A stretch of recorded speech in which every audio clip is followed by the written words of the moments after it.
a very spiritual time, as it is for me. And I love looking around at the decorations because they're all pagan. And I'm a Wiccan high priestess, so it's fabulous. The evergreen tree is holy because it represents that our lives our souls are evergreen. That thanks to the divine, we have souls that are immortal. And the stars, of course, remind us of the divine, because the divine is in everything. And we're able to see it so well in the lights.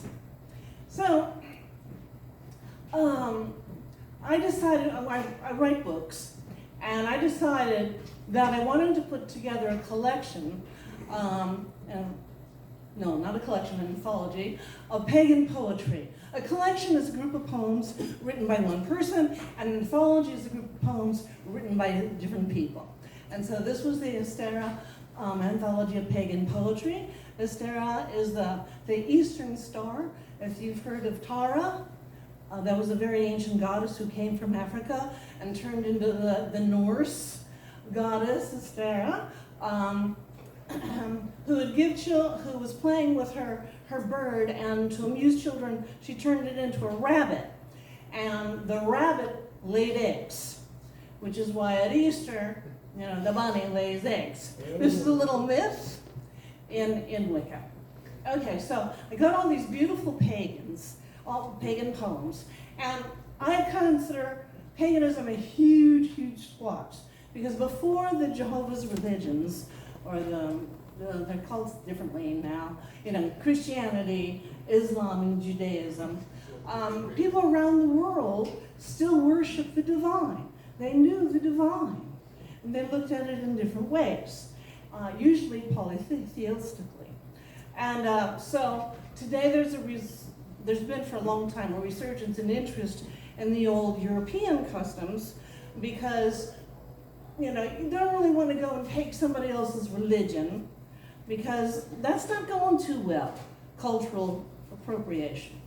And basically what Christianity did was they soothed the population by letting them have their beautiful symbols, Easter eggs, Christmas trees, snowman, reindeer, you name it.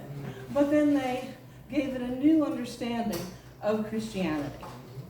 And so that's neo-paganism, is the new look on these things, where a guy named Joe Gardner and other people went to the East, learned about the more ancient ways that have been continuously practiced for at least 7,000 years, and probably much older than that, and then brought those understandings back to the cultural symbols of Europe. Then, of course, I consider the African religions pagan, because basically, I did grow up Protestant. Basically, anything a Christian would consider pagan, that's a pretty good definition of it, right there, because it's not any of the Jehovah's religions. So we got all this really beautiful poetry, and there's a couple things that they share, is that we're finding the divine in nature. And there was another lady who found the divine in nature. And associating certain holidays, like the winter solstice, with the veil being thin. That is, the mortal world where we're alive, and the immortal world where our ancestors are. And so a lovely lady who gave a beautiful story about the ghosts of her grandmother coming to kiss her grandchild was very beautiful. That's very appropriate for the winter solstice, because traditionally a ghost story was told for the winter solstice. That's why we have Charles Dickens, and there are so many versions of A Christmas Carol. That's from that tradition. So I collected all these, and I submitted it to a international literary prize called EPIC, that was the organization, the Electronically Published Internet Connection. And they have a convention once a year to choose the EPIs, which will be the winners in different categories. So I was very excited when I found out that our book was a finalist. Woo! And there was another book that was a finalist called Ghosts, which I loved. I thought that was great to have a poetry called Ghosts. with a pagan poetry book. Oh, it was fantastic. So I go, and my husband and I, this year the convention is held in San Antonio. Is that right, Guillermo? Texas. Texas, yeah. And it was late spring or early summer, and I got a cold. It didn't make me feel, I felt pretty good, but I had a distinct cold. And the day that they were going to announce who was going to win, it was raining, and we walked from our hotel, which was a bed and breakfast, to the hotel where the convention was being held, along that beautiful river that's in downtown San Antonio, with all those gorgeous houses. And it was a lovely walk, and it's pouring, and Guillermo gets me an umbrella because I'm coughing, I've got a cold, and he thinks I'm going to get pneumonia and join the ancestors. So we get there, and I'm starting to feel it settle in my cold. And a few minutes before they announced the category of poetry, I lost my voice entirely. And some of you here come a lot and know that I like to talk a lot, and I almost always go over. And suddenly I had no voice at all. I could make no sound. And they announced the winners. We tied Ghosts and the austere anthology of pagan poetry. And I was supposed to, the ghost guy wasn't there. And I was to go up and give a speech, and I had no voice at all. But because I felt this coming on, when I was in college, I'd gone to the O'Neill Center, which is a theater training program, and the National Theater of the Deaf was there, and they taught us some sign.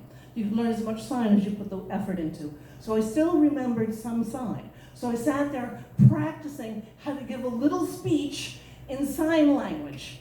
I know that's right. Yeah. That's right. So I go up, and nothing will come out. So I give my speech in sign language, finishing with, which means thank you. And then Guillermo stood up and explained she lost her voice completely, so she did in sign language. This is basically what she said, because he knew the written speech I was going to say. And it was such a thrill. I was on, we won it. We won this international competition for pagan poetry. And afterwards, one of the people going to the convention thanked me for giving it in sign language. And I asked her why. And she said, because we don't all talk the same. And I hope everyone will remember that when January 20th hits. We don't all talk the same. So I'd like to dedicate my little effort to the lives lost of the people of Honduras and other countries who've tried to come here for freedom and a better life. And they drowned in the river between Mexico and Texas, thanks to the cruelty of people who don't understand that we don't all talk the same. Thank you.